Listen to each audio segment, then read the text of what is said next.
सुप्रभात बच्चों। आज 10वीं कक्षा में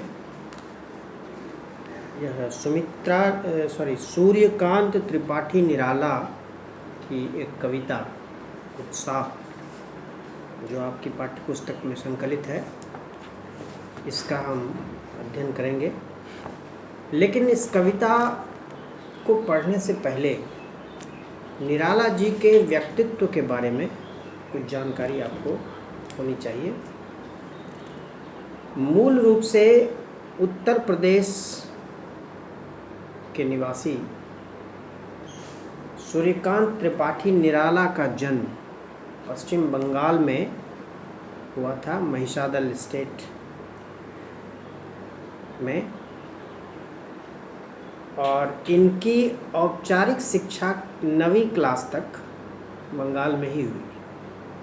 प्रारंभिक से लेकर 9वीं कक्षा तक इन्होंने बंगाल में ही अपनी पढ़ाई की।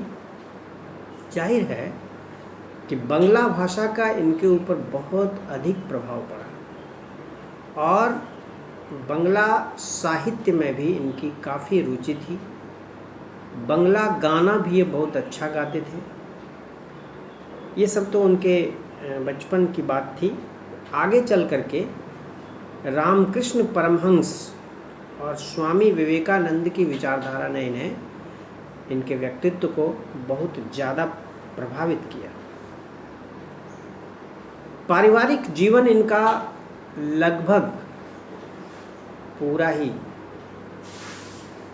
बड़े ही कष्ट में बीता। आत्मीय जनों के असामयिक निधन ने, पहले पत्नी मरी, फिर बेटी मरी, उन्हें भीतर तक तोड़ दिया था। साहित्यिक मोर्चे पर भी इन्होंने तत्कालीन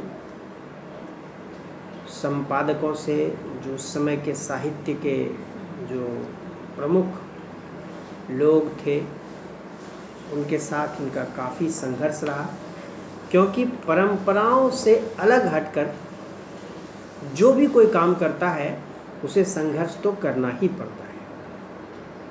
इन्होंने साहित्य में भी परंपराओं से अलग हट करके अपना लेखन किया और यही कारण है कि इन्हें भी काफ़ी संघर्ष करना पड़ा। विद्रोह, क्रांति, ये सब इनके साहित्य के प्रमुख प्रेरक तत्व। उत्साह जो कविता है, यह एक आह्वान गीत है जो बादल को संबोधित है। बादल निराला जी का बहुत प्रिय विषय रहा है। बादल को दो रूपों में कवि देखता है।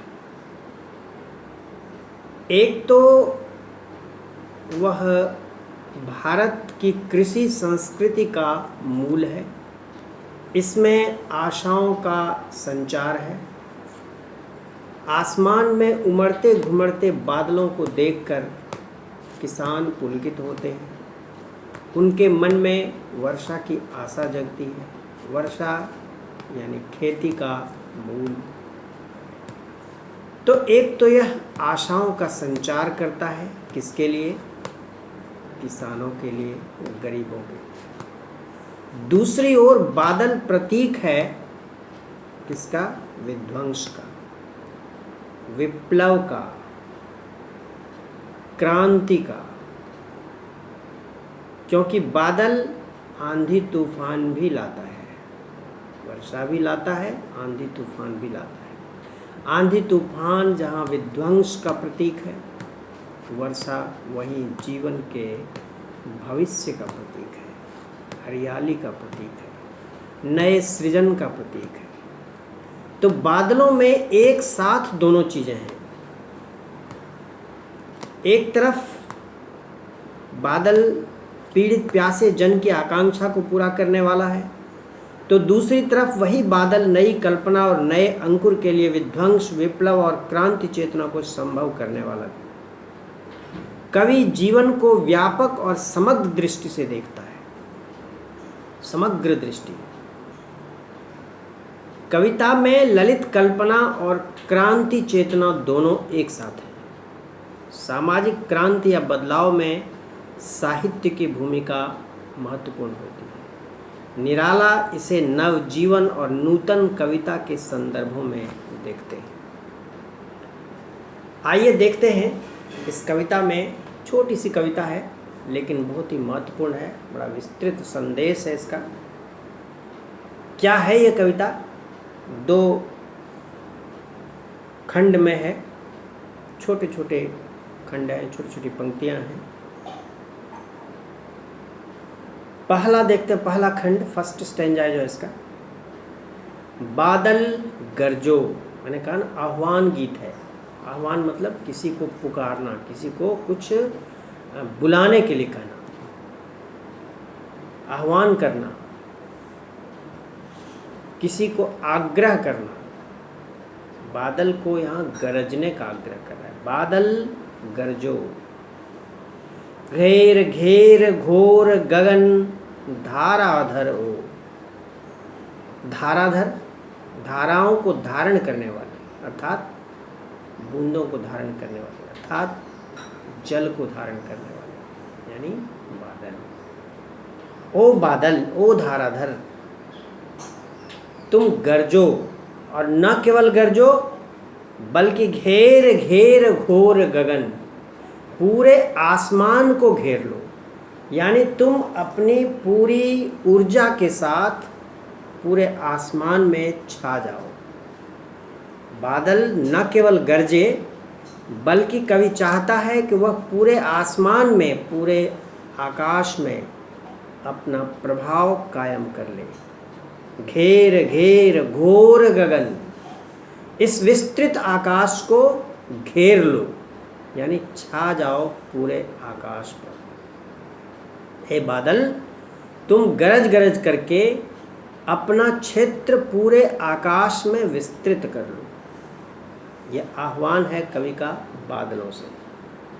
ठीक है, अब देखिए इसमें बादलों के 2 रूप किस प्रकार से उसमें दिखाए गए हैं।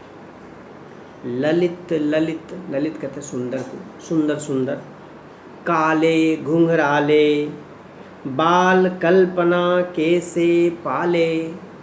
बादल का आकार कैसा है, इसकी आकृति कैसी है? घुंघराले बालों की तरह। बच्चों के घुंघराले बाल जितने सुंदर और आकर्षक लगते हैं, आसमान में उमड़ते घुमड़ते बादल भी वैसे ही लग रहे हैं।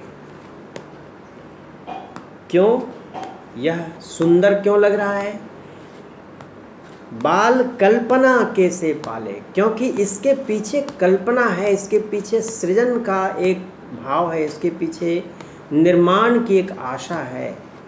बादल आएगा, वर्षा होगी, खेती होगी, अनाज पैदा होगा, किसान मजदूर सभी समृद्ध होंगे। तो यह एक आशा का संचार करता है, और आशा का संचार करता है तो निश्चित रूप से उसमें सौंदर्य आएगा। वह सौंदर्य किस प्रकार का है? बच्चों के घुंघराले बालों की तरह। उसमें मधुर कल्पना है, सृजन की आशा है।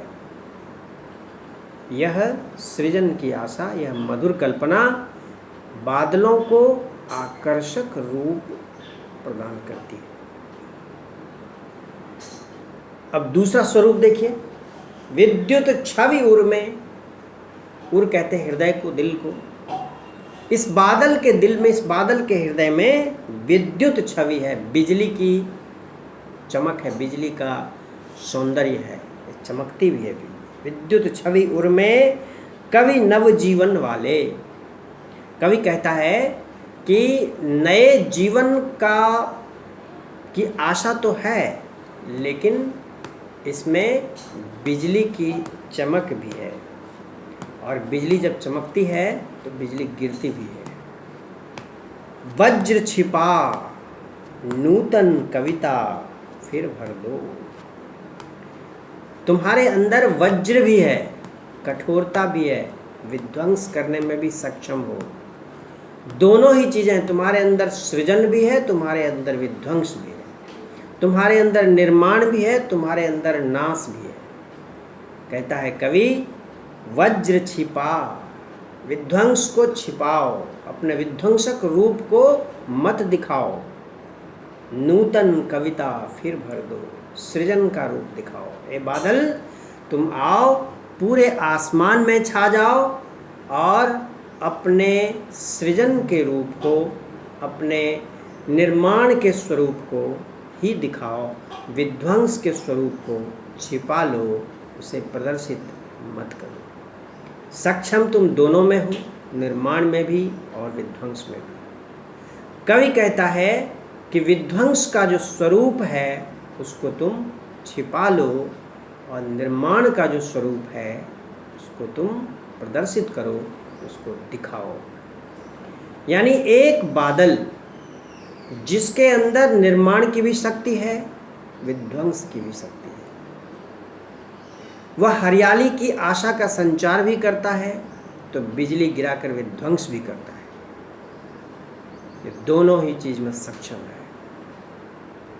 कवि कहता है, ये बादल, तुम सक्षम हो दोनों चीजों में, लेकिन अपना जो विध्वंसक रूप है इसे तुम छिपा लो, इसे प्रदर्शित मत करो और दिखाओ किस रूप को?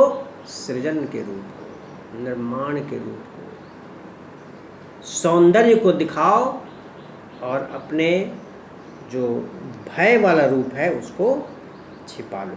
वज्र छिपा, नूतन कविता फिर भर दो, बादल गरजो।